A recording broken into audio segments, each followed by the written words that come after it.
First of all royal Rumble के review की कमी के लिए, रॉयल रंबल का रिव्यू ना डालने के लिए बहुत बड़ा sorry. Because of some technical issues वो रिव्यू डालना पॉसिबल नहीं हो पाया था। पर I think I'll share my views about the Royal Rumble in this video today.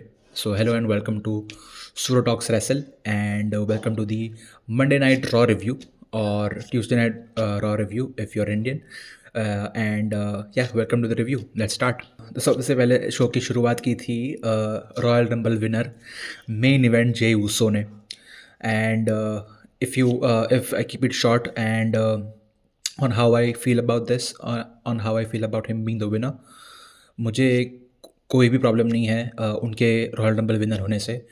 मेरी predictions obviously as you can see in the last video CM Punk थी, and I was really shock जब Logan Paul ने उनको eliminate कर दिया वो मास elimination के moment में। पर I don't think in any way shape or form that Jey Uso is a bad winner. Bad या गुड अब उसको WWE बनाएगी। उनके साथ क्या करते हैं, उनके रॉयल रंबल विनर होने से अब क्या स्टोरी लाइन्स बनती हैं, ये सब अब डिसाइड होना है। और basically WWE now will make this decision good or bad, it's on them now what they do with it. I think personally he is deserving of all the praise and all the push that he is getting from the company. जो लोग कह रहे हैं कि वो अनडिज़र्विंग है, मुझे ज़रा भी नहीं लगता। वो क्राउड के फेवरेट है, जैसा अंग्रेज़ी में कहते हैं, he is over with the crowd, and I think that's all that matters in WWE। And उनके ओवर होने की, उनकी पॉपुलैरिटी होने की जो टेस्टमेंट है, उसका जो प्रूफ है वो आज के एपिसोड के स्टार्टिंग में बहुत ही क्लियर था। उनका मेगा एंट्रेंस होता है इट्स मी ऊस डे वन इश सॉन्ग पे यीट करते हुए, और ओहायो के पूरे क्राउड में सभी लोग ने बहुत प्यार बरसाया और बहुत ही बड़ा ओवेशन दिया उनको, और बहुत अच्छा रिसेप्शन दिया उनके रिटर्न पे रॉयल रंबल जीतने के बाद। And it was really nice to see, क्योंकि उनके जीतने के बाद जो भी थोड़ा क्रिटिसिज्म मिल रहा था उनको ऑनलाइन, उसको उन्होंने पैट मैकफी के शो पे एड्रेस किया ही। पर वो क्रिटिसिज्म मिलने के बाद इवन जे ऊसो के माइंड में डाउट्स हुए होंगे कि मुझे लोग एक्सेप्ट करेंगे as a Royal Rumble winner, क्या वो कर पाएंगे and all that. Even Royal Rumble जीतने के बाद जे ऊसो के माइंड में भी डाउट्स आए होंगे, जो क्रिटिसिज्म उनको मिला ऑनलाइन ये देख के। उसके बाद लाइव शो में, रॉ में, रिटर्न एपिसोड में इतना ज़्यादा प्यार देखना, इतना एक सॉर्ट ऑफ क्या कह सकते हैं, एक्सेप्टेंस फील हुआ होगा उनको, and it really would have boosted his confidence, I hope and I think so. तो आई थिंक 7-8 मिनट तक उनका पूरा सॉन्ग पे एंट्रेंस डांस चलता है, सभी डांस कर देते हैं, even Michael Cole, PAT McAfee जो हमेशा करते हैं।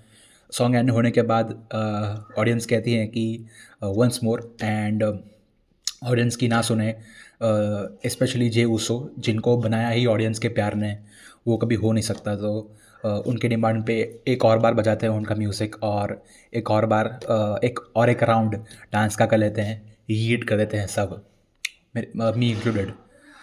सो it was all really nice to see. उसके बाद जे ऊसो अपना प्रोमो शुरू करते हैं, और इस बार आज के प्रोमो में बहुत ही पर्सनल टच, ये लगा कि ये प्रोमो नहीं है, ये कोई रिटर्न पीस नहीं है, ये उनके एक्चुअल थॉट्स, अनअडल्टरेटेड, अनस्क्रिप्टेड, वो जा रहे हैं, blurring the lines between scripted and fiction and reality. वो कहते हैं कि although there were doubters, but now it's just me Oos, and he has proved everyone wrong, and he has become the Royal Rumble winner, and he's excited for what's in store for him. एक moment पे वो बहुत emotional भी हो जाते हैं, ऐसा लगता है कि उनको बोलने में भी तकलीफ़ हो रही है, but after recovering from that he does deliver a very personal and very good promo overall.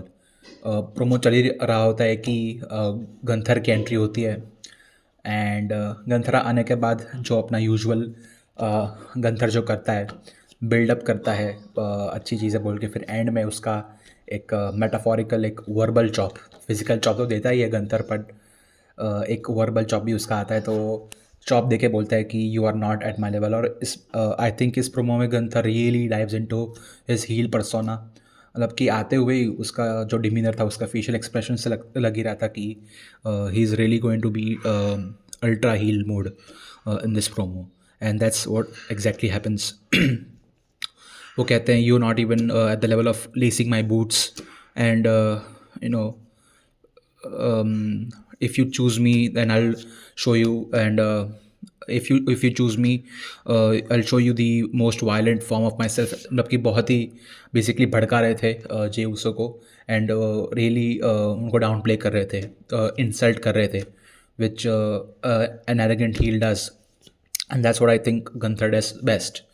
पर एंड में जे उसो भी रिबटल देते हैं कि will see about that, and मुझे डाउट कर ही रहे थे सब रॉयल रंबल जीतने में भी, पर मैंने वो उनको रॉन्ग प्रूव कर दिया। तो nobody is gonna stop me from proving them wrong once again. एक चीज़ ये प्रोमो में जो मुझे थोड़ी कट की, वो थी कि he try to keep it open ended कि मैं स्मैकडाउन में भी जा सकता हूँ कोडी रोड्स की चैम्पियनशिप के पीछे, विच आई थिंक मुझ उनको नहीं करना चाहिए था।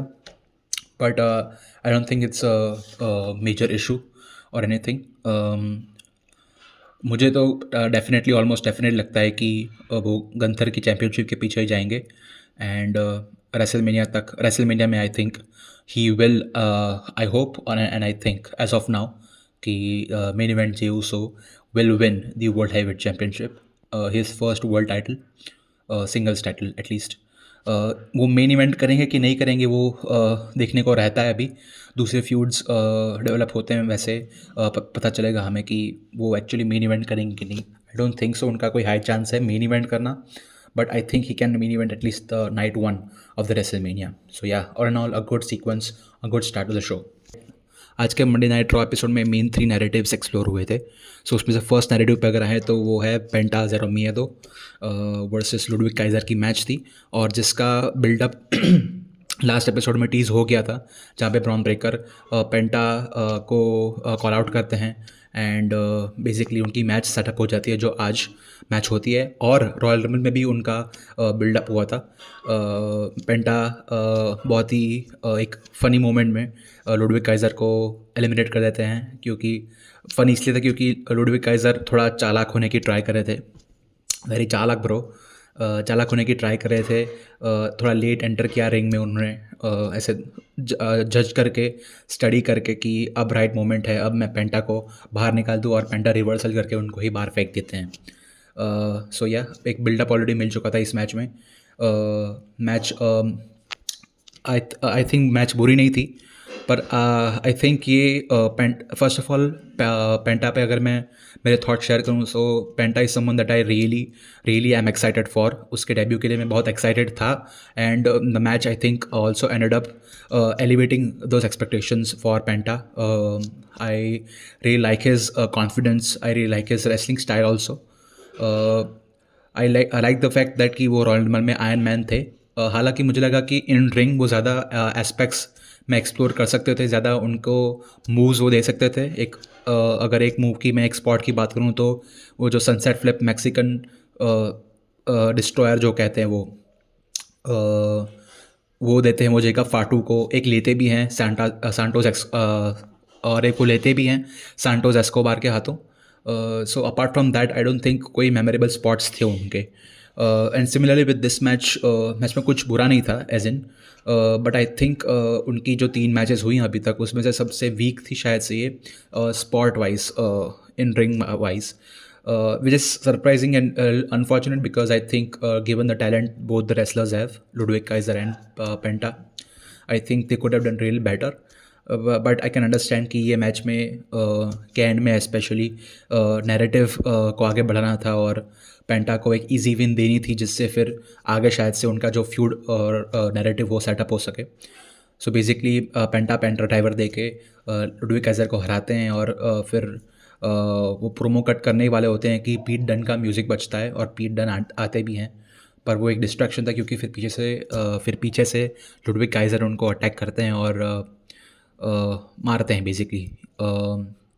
सो अब आगे जाके आई थिंक लुडविग काइज़र और पेंटा का फ्यूड होगा, और इसमें अब पीट डन कैसे आते हैं वो भी देखना पड़ेगा कि कैसे वो इन्वॉल्व होते हैं। एक चीज़ अच्छी है कि वो जो बुच वाली स्टोरी लाइन थी R-Truth के साथ, उससे अब आगे बढ़े हैं पीट डन, एंड उनको भी अब कुछ करे और वो उनको निखरने का मौका मिले, वो देखना अब अच्छा रहेगा, वो देखना पड़ेगा। अब ये नए फ्यूड में उनको क्या करने मिलता है, वो कैसे निखरते हैं, ये देखने को रहता है अब। बढ़िया, होपफुली एक अच्छा सा फर्स्ट फ्यूड पेंटा का, जिसमें उनको वो खुद को एक्सप्रेस कर सके, एंड होपफुली आगे जाके मैचेस में जो पेंटा और होपफुली आगे जाके पेंटा ने जो अपनी रेपुटेशन बनाई है ऑल ओवर द वर्ल्ड, अपनी स्ट्रॉन्ग स्टाइल, सॉर्ट ऑफ एक निटी ग्रिटी, एक डर्टी स्टाइल ऑफ रेसलिंग, एक ब्रूटल स्टाइल ऑफ रेसलिंग, जिसमें ऐसे मूव्स होते हैं जिसमें हमको देख के लगता है कि अपोनेंट एक्चुअली में इंजर्ड हो रहा है। एकदम जो ब्रूटल डेडली स्टाइल है, वो स्टाइल के मूव्स उनको करने मिले और ज़्यादा एंटरटेनिंग मैचेस हो पाए उनकी, वैसे मेरी विश होगी। I really want to see him succeed. I really like what he can do in the ring, and I have no doubt कि उनका फ्यूचर बहुत ब्राइट है WWE में। सो या, दूसरा एंगल, दूसरा नैरेटिव जो एक्सप्लोर हुआ आज के एपिसोड में, वो था Charlotte Flair, Rhea Ripley, Tiffany Stratton, and hence through that I think Iyo Sky and Liv Morgan. Yeah, it's crazy कि एक ही नैरेटिव में सॉर्ट ऑफ कितने लोग इन्वॉल्व हो सकते हैं। So basically Charlotte Flair, Royal Rumble winner, बहुत ही आई थिंक टेलीग्राफ्ड डिसीजन था, बुकिंग डिसीजन था ये ट्रिपल एच के द्वारा, क्योंकि पहले से ही उनका रिटर्न अनाउंस था, उनका इन्वॉल्वमेंट रॉयल रंबल में। She was not a surprise entrant. So उनके आने पे उनको जो पायरो मिला, एंड उनकी जो रेपुटेशन है, उनका जो ऑरा है, ये सब मद्देनज़र रखते हुए आई थिंक सबको पता ही था, specially the final 3, Nia Jax, रॉक्सन Perez, और वो फाइनल 2 रॉक्सन पेरेज और शार्लेट फ्लेयर। ऑल्दो रॉक्सन को अगर जिताते तो out of the world decision हो जाता ये। And even aside from that, Roxanne Perez का बहुत ही इम्प्रेसिव रॉयल रंबल रहा ये, and it was really nice to see कि रॉक्सन पेरेज को आयरन वुमन बनाया और उतना अच्छा परफॉर्मेंस उनके थ्रू आया। सो बेसिकली सो या, it was really, everyone predicted basically कि शार्लेट फ्लेयर जीत जाएगी, एंड सॉर्ट ऑफ लोगों को अनफेयर और अर्न उनके पार्ट पे वो अर्न नहीं लगा, बट बेसिकली आई थिंक कि इट्स मोर इम्पॉर्टेंट कि क्या स्टोरी वो कहना चाहते हैं। अब इसके बेसिस पे वो एक अच्छी स्टोरी का है टिफनी स्ट्रैटन के साथ या फिर किसी के भी साथ, वो ज़्यादा इंपॉर्टेंट है मेरे लिए। आई डोंट थिंक वो अनडिजर्विंग है कोई on any basis. She is one of the greatest, she will go down as one of the greatest women professional wrestlers और professional wrestlers in general ever, especially in this company. अपने Flair ख़ानदान की जो legacy है वो बखूबी तरीके से वो कैरी कर रही है। So there is no doubt in that. It's more important what they do with it, and what they did with it today is that she cut a promo. उन्होंने एक प्रोमो कट किया जहाँ पे वो खुद की पर्सनल स्ट्रगल्स की बात करी है, उनके रिटर्न की बात। पर्सनल स्ट्रगल्स में उन्होंने खुद के डिवोर्स की बात नहीं की, ऑब्वियसली नहीं करेंगे, but I think they Andrade and Charlotte Flair have separated. So yeah, that was a bit of news that came right after the Royal Rumble. So yeah, I mean, good luck to them if it really matters कि मैं क्या सोचता हूँ उसके बारे में. So yeah, moving forward, वो बू होते हैं. So basically, so I think she's established herself as a heel and she also plays with it कि I don't care आप क्या सोचो, मैं सिर्फ मेरा देख रही हूँ. आई डिड मिस यॉल जब मैं मेरी रिहैब में थी, पर I am here to win things baby. And उतने में फिर रिया रिप्ली की एंट्री होती है and they revisit those previous feuds WrestleMania में, जहाँ पे एक बार शार्लेट फ्लेयर ने हराया, एक बार रिया रिप्ली ने हराया. सो बेसिकली रिया रिप्ली कहती है कि मुझे एक और चांस दे, मैं तुझे वापस हरा दूँगी. बट शार्लेट फ्लेयर तब कहती है कि मैंने अपना माइंड अभी बनाया नहीं है, मैं शायद से NXT भी जा सकती हूँ. अब मुझे नहीं लगता कि वो रियलिस्टिकली NXT जाके जूलिया को NXT टाइटल के लिए चैलेंज करेगी. NXT जाके कुछ और भी कर सकती है, शायद से रॉक्सैन पेरेज को शाबाशी देने के लिए या फिर वहाँ पे कुछ एक्सप्लोर करने के लिए, but surely she is not going there for the title picture. And I think Tiffany Stratton के साथ ही वो फ्यूड करेंगी वो विमेंस वर्ल्ड चैम्पियनशिप के लिए. बट इसमें बेसिकली रिया रिप्ली और शार्लेट फ्लेयर की क्या कह सकते हैं, बहस हो जाती है बेसिकली, जहाँ पे वो उनको किड कहती हैं, that you are still a kid, and जो रिया रिप्ली को पसंद नहीं आता. So yeah, this was it when it came to Charlotte Flair. But उसके बाद रिया रिप्ली जब जा रही होती है, तो अभी तक तो ये लग रहा था कि रिया replay wants Charlotte Flair, but फिर रास्ते में उनको ईओ स्काई मिलती है, जो उनको कहती है कि मैं भी आऊँगी तेरे टाइटल के लिए. And Iyo Sky was basically preparing for her Elimination Chamber qualification match against Liv Morgan. तो उतने में लिव मॉर्गन और रकेल रॉड्रिगेज अटैक करते हैं दोनों को, and that builds up to the match Iyo Sky versus Liv Morgan, जो कि एक बैंगर मैच थी. Of course Iyo Sky, Liv Morgan दोनों ही बहुत ही अच्छे in ring performers in general. So अपने जो यूजुअल स्पॉट्स हैं, मून सॉल्ट, हरिकर जो फ्रैंकेनस्टाइनर हरिकराना फ्रॉम द टॉप रोप, ये सब मूव्स ट्रेड करने के बाद फिनिश के नज़दीक आते रकेल रॉड्रिगेज इंटरफियर करती है, जिसको फिर काउंटर करने के लिए रिया रिप्ली इंटरफियर करती है, और इंटरफियर करने में वो गलती से लिव मॉर्गन को मारते हैं, जिससे डिस्क्वालिफिकेशन के थ्रू लिव मॉर्गन प्रोग्रेस करती है नेक्स्ट राउंड, या फिर अपनी बुक कर देती है अपनी जगह एलिमिनेशन चेम्बर में. जो देख के ईओ स्काई बहुत ही नाराज़ हो जाती है कि you cost me the match, Riya Ripley को बेसिकली ये कह के. सो अब ये भी पॉसिबिलिटी है कि जो ड्रीम मैच है Iyo Sky versus Rhea Ripley, वो भी, उसका भी पॉसिबिलिटी है, उसकी भी पॉसिबिलिटी है होने की रेसलमेनिया में. शार्लेट फ्लेयर और रिया रिप्ली तो है ही, और अब लिव मॉर्गन एलिमिनेशन चेम्बर में एंटर कर चुकी है. सो उनके क्या एस्पिरेशंस होंगे, ये सब देखना पड़ेगा. सो एक अच्छा सा कॉन्वल्यूटेड मल्टी लेयर्ड नैरेटिव है, ये फ्यूड है. नॉट नेसेसरीली एक दूसरे से रिलेटेड है दोनों events, but this is how it was shown, so that's what I make of it. और एक और छोटा सा साइड नैरेटिव जो बहुत ही छोटा टीज किया गया था बेसिकली, वो ये था कि एजे स्टाइल्स की एंट्री हो चुकी है, and he is officially sign with Raw now. So Raw roster का पार्ट है, जिनको अनाउंस करते हैं एडम पियर्स, और फिर ब्रॉन ब्रेकर उनको कन्फ्रंट करते हैं कि मेरे लिए क्या सोचा है आपने मेरी इंटरकॉन्टिनेंटल चैंपियनशिप के लिए. So possibly Bron Breakker versus AJ Styles हो सकता है. Previously Bron Breakker versus Penta भी टीज किया गया था. Bron Breakker basically he is the hottest property of Raw right now, he is the future of WWE. So उनको देख के they will try to initiate multiple feuds with Bron Breakker in them. So obviously AJ Styles के साथ करना, एक legend के साथ करना ब्रॉन ब्रेकर का, और पेंटा एक न्यू कमर है जो WWE में न्यू कमर है, उनका भी एक लेजेंडरी स्टेटस है प्रोफेशनल रेसलिंग में, पर not as much in WWE. तो उनके साथ भी एक फ्यूड करना it only make sense. Bron Breakker का टाइम है बेसिकली, ये टाइम अभी शुरू हो रहा है, पर उनको मद्देनज़र रखते हुए वो ऑब्वियसली मल्टीपल फ्यूड्स की सोचेंगे. दूसरा एक इंटरेस्टिंग एंगल था न्यू डे वर्सेस LWO, जो कि मुझे नहीं लगता LWO रहेगा बहुत टाइम के लिए, बिकॉज सिर्फ ड्रैगन ली और रे मिस्टीरियो ही आए थे रिंग में, एंड रे मिस्टीरियो की म्यूज़िक पे आए थे वो लोग. So I don't think so LWO एक फैक्शन रहने वाला है बहुत टाइम तक. वैसे भी जेलिना वेगा अब स्मैकडाउन की पार्ट है, so will see what happens with that. So उनकी मैच में उनकी टैग टीम मैच थी बेसिकली, जहाँ पे न्यू डे का नया आउटफिट, नया एस्थेटिक, नया एंट्रेंस म्यूजिक भी डेब्यू हुआ, जो कि उसके बारे में कुछ ओपिनियन मैं अभी बनाऊंगा नहीं, क्योंकि उसके साथ वो क्या मूवमेंट्स प्रोड्यूस करते हैं आई थिंक उसके बाद जज करना चाहिए. बाकी म्यूज़िक तो मुझे ठीक ही लगा, उतना कुछ खास नहीं था. मैच बहुत इंटरेस्टिंग थी.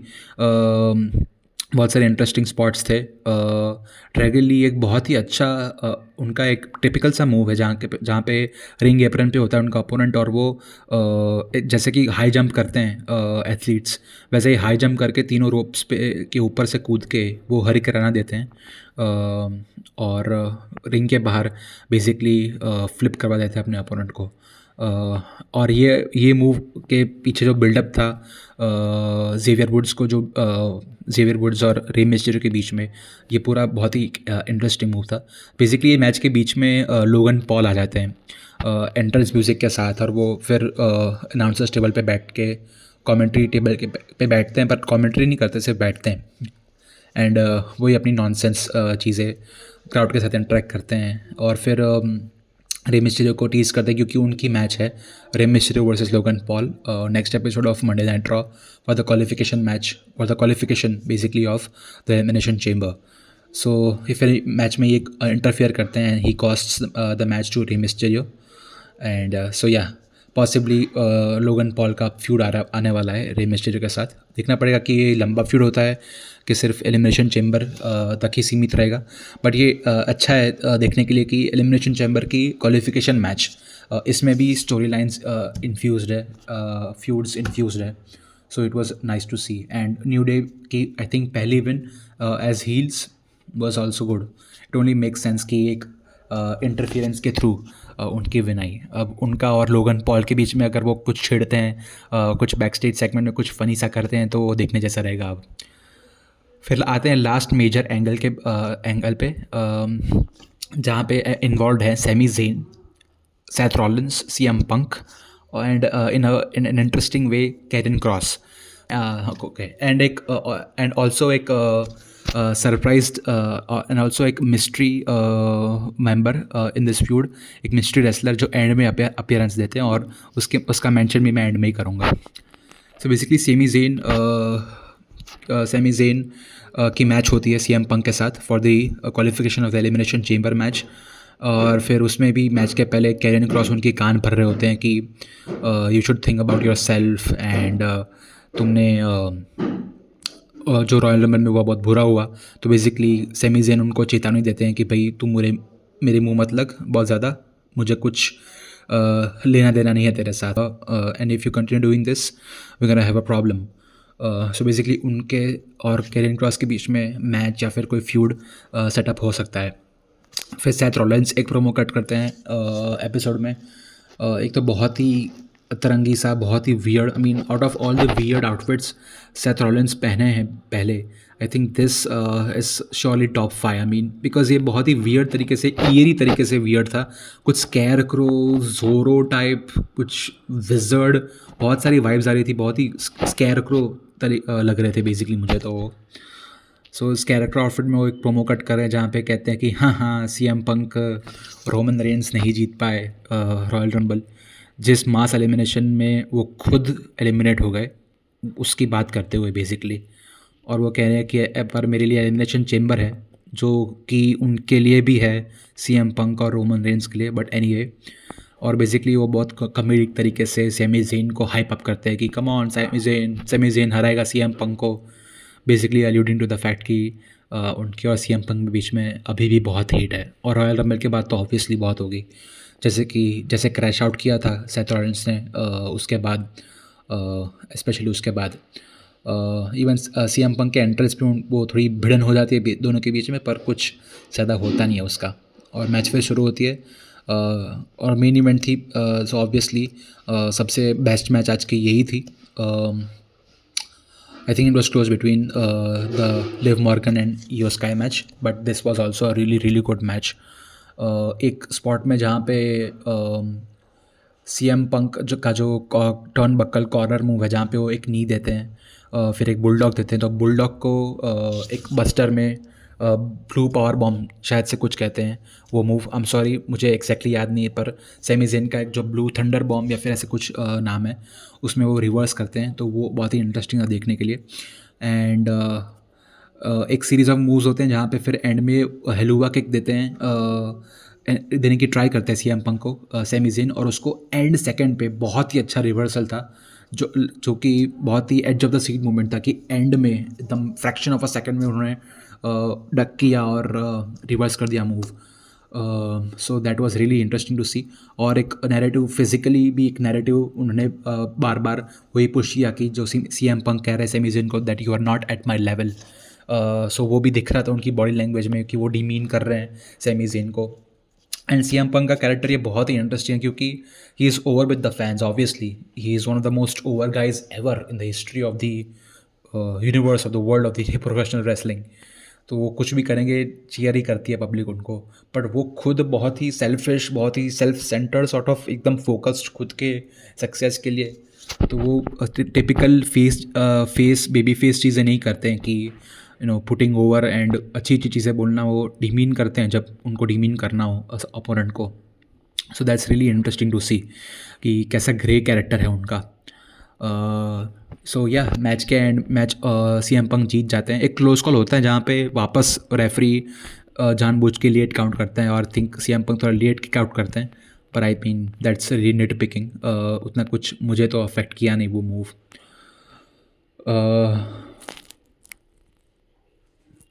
या तो GTS दे के सीएम पंक जीत जाते हैं एंड हैंड शेक करते हैं, अप्रिशिएट भी करते हैं सेमी जेन को एंड में कि you really put up a good match. और फिर वो मैच में फिर वो एंड में जा रहे होते हैं रिंग को छोड़ के, तो भी वो रिंग के बाहर निकले ही होते हैं कि पीछे से केविन ओवेंस अटैक करते हैं। जी वही थे अपने जो सरप्राइज मेंबर थे फ्यूड में। केविन ओवेंस ब्रूटली अटैक करते हैं सैमी ज़ेन को और वो पैकेज पाइल ड्राइवर दे देते हैं सैमी ज़ेन को। वो बंदा जो उनके साथ खड़ा था रॉयल रम्बल में, वो जो क्रेजी स्पॉट था जहाँ पे वो सुपर प्लेक्स देते हैं कोडी रोड्स को लैडर पे, जो लैडर से वो बाउंस अप होके कोडी रोड्स वापस खड़े हो जाते हैं, वापस गिर जाते हैं। वही रिंग केविन ओवेंस के सर को स्क्रैप करती है तो उनको बहुत ज़ोर से लगता है। So basically that was a OMG moment of the match. पूरी मैच ही OMG थी, पर ये मोमेंट बहुत मेमोरेबल था।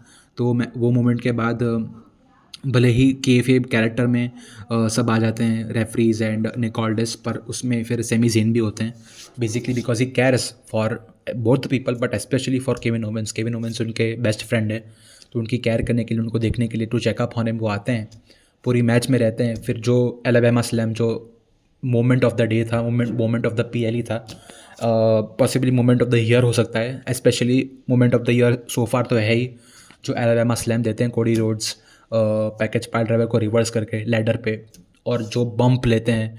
आई मीन केविन ओवेंस इसलिए एक लेजेंड है। वो बहुत ही उनके मेमोरेबल मोमेंट्स में ये नहीं होगा कि टाइटल जीते हैं वो, पर उनके मेमोरेबल मोमेंट्स ये हैं कि वो जो रिस्क लिए हैं उन्होंने खुद की बॉडी पे एक स्टोरी कहने के लिए, दूसरे टैलेंट को ज़्यादा उभरता हुआ दिखाने के लिए, मेमोरेबल मैचेस देने के लिए, बेसिकली वो उनके मेमोरेबल मोमेंट्स हैं और इसलिए वो एक लेजेंड है। सो लेजेंडरी बम्प लेते हैं और एक लेजेंडरी मैच, दोनों ही लेजेंड्स कोडी रोड्स और केविन ओवेंस के बीच में। सो वो बम्प के बाद केविन ओवेंस के ऊपर बहुत बड़ा क्वेश्चन मार्क था, क्योंकि कोडी रोड्स का तो अनाउंस कर दिया है कि वो थोड़े टाइम तक बाहर रहेंगे। हालांकि वो स्मैकडाउन के एपिसोड में आएंगे, पर he can be out for some time. So basically it was surprising to see Kevin Owens, और वो दिखते भी हैं, उनके ब्लैक आइज हो चुकी है, स्वेलिंग है। वो केविन ओवेंस नहीं, केविन वोलन लग रहे थे physically, and he didn't really, he was looking really bad. पर वो हालत में भी he elicits discussed from the audience, because वो अपने बेस्ट फ्रेंड जो उनके साथ खड़ा था, वो अकेला ही खड़ा था, वो अकेला ही उसको समझ सकता है, और उसको ही वापस उन्होंने फ्रस्ट्रेशन में मारा क्योंकि तूने रुका क्यों नहीं कोडी रोड्स को। बेसिकली आई थिंक ये स्टोरी कहने की वो ट्राई करेंगे। आई थिंक वापस लोग कहेंगे कि केविन ओवेंस और सैमी ज़ेन तो बहुत पुरानी स्टोरी है। इट्स अ क्लासिक स्टोरी, पहले बहुत बार देख चुके हैं रिंग ऑफ ऑनर में, NXT में, सो वापस ये क्यों रिविजिट करनी। बट आई थिंक ये एक लॉन्ग टर्म स्टोरी है, ये एक नैरेटिव है, ये स्टोरी नहीं है, ये एक एंगल नहीं है, ये एक नैरेटिव है, एक कैरेक्टर का पार्ट है दोनों का। वो रियल लाइफ में दोनों रेसलर्स बेस्ट फ्रेंड्स हैं। सो बार बार ये कहानी कहनी, it only makes sense in wrestling. And I think the story that we can interpret here is कि केविन ओवेंस एक टॉक्सिक फ्रेंड है, and this is a toxic friendship between Sami Zayn and Kevin Owens, क्योंकि it doesn't matter कितनी ही बार Kevin Owens उनको double cross करे, Kevin Owens उन पे टर्न करे, बैक स्टैप करे, हमेशा केविन ओवेंस अच्छी अच्छी बात कह के सैमी ज़ेन को बहला देते हैं। पास्ट मोमेंट्स, उनके जो अच्छे मोमेंट्स रहे लाइफ में, रेसलिंग में, वो याद करके उनको वो बहलाते हैं उनका साथ पाने के लिए, और टाइम आने पे बैक स्टैप भी कर देते हैं, और सैमी ज़ेन हमेशा उनका प्रे बनते हैं। Sami Zayn is getting screwed in this friendship. क्या Sami Zayn is getting screwed by carrying cross जो उनके कान पर रहे हैं, is getting screwed out of championship opportunities. So basically I think Sami Zayn का हील टर्न पॉसिबल है मेरे हिसाब से, and I think I am interested for this feud कि क्या आगे हो सकता है उनके और केविन ओवेंस के बीच में भी। एंड एक इंटरेस्टिंग चीज़ ये थी कि CM पंक का फर्दर आई थिंक वो ही अपनी हीलिश साइड ज़्यादा दिखा रहा है, क्योंकि वो उनका कुछ भी इंटरफियरेंस ना होना, रोकना नहीं पैकेज पाइल ड्राइवर पड़ने पे, that was also really interesting to see, क्योंकि वो बात तो कर रहे थे केविन ओवेंस के साथ भिड़ने के लिए, पर वो आए नहीं बचाने के लिए सैमी ज़ेन को. So I think that was I was surprise to see that as well. मेरा प्रेडिक्शन ये रहेगा कि एलिमिनेशन चेम्बर में हो सकती है दोनों की मैच. तब तक सैमी ज़ेन को शायद से वो बाहर बैठाएंगे क्योंकि पैकेज पाइल ड्राइवर पड़ गया है. And I think Randy Orton का रिटर्न हो सकता है. और आई थिंक पर केविन ओवेंस को वापस हराना एक पीएलई मैच में, आई थिंक देखना पड़ेगा कि एक बुकिंग वाइज कैसा डिसीजन वो रह सकता है, कैसे फिर स्टोरी लाइन्स को वो बेनिफिट कर सकता है उनका वापस हारना. बेसिकली केविन ओवेंस ऐसा एक कैरेक्टर है जो बार बार हार के भी उनकी जो इमेज है वो ख़राब नहीं करेगी. एंड सो बेसिकली या देखना पड़ेगा अब आगे क्या होगा. I am really interested to see this. So yeah all in all I think it was a very good episode. Royal Rumble के बाद का स्पेशली बहुत सारे क्वेश्चंस आंसर हुए, बहुत सारे जो चीज़ें हमको लग रहा था कि हो सके रॉयल रंबल के बाद उनका एक स्टार्टिंग पॉइंट दे दिया है उन लोगों ने, छेड़ दी है बातें. अब आगे देखना पड़ेगा कि क्या हो सकता है. So yeah all in all not a perfect episode, but doesn't need to be perfect. Life में बहुत मेजॉरिटी चीज़ परफेक्ट नहीं होती, तो ये तो क्यों ही होगा. So yeah very good episode, I liked it and I am intrigued for the next episode for Monday Night draw.